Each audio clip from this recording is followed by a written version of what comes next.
पर ही स्लॉटर होना है। ओके, बाकी दूसरा आप लोगों से हमारी ये अपील है, आपको अगर किसी भी तरीके की कोई शिकायत होती है, मान लीजिए कोई कहीं ओपन में कहीं किसी ने मीट का कोई टुकड़ा, कई बार ये होता है कौवे या जानवर को उधर ले जाकर के फेंक देते हैं, कुछ होता है इस तरीके का, अगर कुछ भी वायलेशन है, कोई इशू है, आपको हमारे पास आना है, वो उसको रिजॉल्व करना, उसका सोल्यूशन निकालना, या जिसने भी वो गलती करी है उसके खिलाफ एक्शन लेना, वो हमारी जिम्मेदारी है। तो आप पूरा अरेंजमेंट रहेगा वाटर का, क्लीनिंग का, वेस्ट डिस्पोजल का, उसको पूरा कवर करके रखने का, उन सारे रूल्स को फॉलो करते हुए जो कुर्बानी देना है वो, उसके बाद जो उसका वेस्ट होता है उसके बारे में आप लोगों को स्पेशल ध्यान रखना है कि जो वेस्ट डिस्पोजल है ईद वाले दिन या ईद के बाद वाले दिन जो भी कुर्बानी देते हैं उसका वेस्ट इधर उधर कहीं नहीं होना चाहिए। जो वेस्ट डिस्पोजल का प्रॉपर प्रोसीजर है रेगुलरली जहाँ पे आप लोग करते आए हैं, या रेवेन्यू डिपार्टमेंट ने जहाँ पर भी स्पेशल अरेंजमेंट्स किए हैं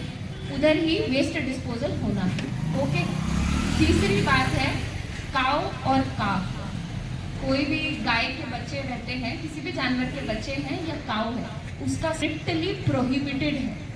अगर हमको कहीं से भी ऐसी कोई इन्फॉर्मेशन मिलती है कि कहीं पे भी ऐसा कुछ हुआ है, बहुत स्ट्रिक्ट एक्शन लिया जाएगा। लॉ के हिसाब से केस रजिस्टर करेंगे, रिमांड करेंगे, जेल को भेजाएंगे। ओके, तो उस बारे में सबसे मेजर आप लोगों को ध्यान रखना है, उसके बारे में कहीं हमको कोई खबर नहीं आई है, क्योंकि दोनों कम्युनिटी के लोग आपस में मिल बांट करके रह रहे हैं। ओके, तो कुछ ऐसा कुछ मेजर इशू नहीं हुआ है।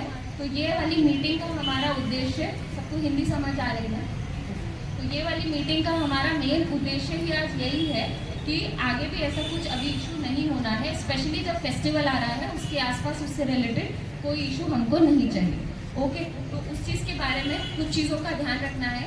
यहाँ पे मीट शॉप ओनर्स हैं। ओके, पिछली बार आप लोगों को समझाया था किसी तरीके की चीज़ों ध्यान रखेंगे। ओपन ड्रिंकिंग अभी भी ढाबास पे चल रही है, पहले से कुछ कम हुआ है पर अभी भी कुछ ढाबास पे चल रही है। जैसे गोपी ढाबा पे अभी केस रजिस्टर किया है, तो अभी 10 दिन के लिए अगर बंद किया, अगली बारी से एक घंटे गांजा आप पीते हैं। अगर ऐसा कोई है तो वो आपकी रिस्पॉन्सिबिलिटी बनती है कि आप लोग पुलिस को कॉल करके इन्फॉर्म करें।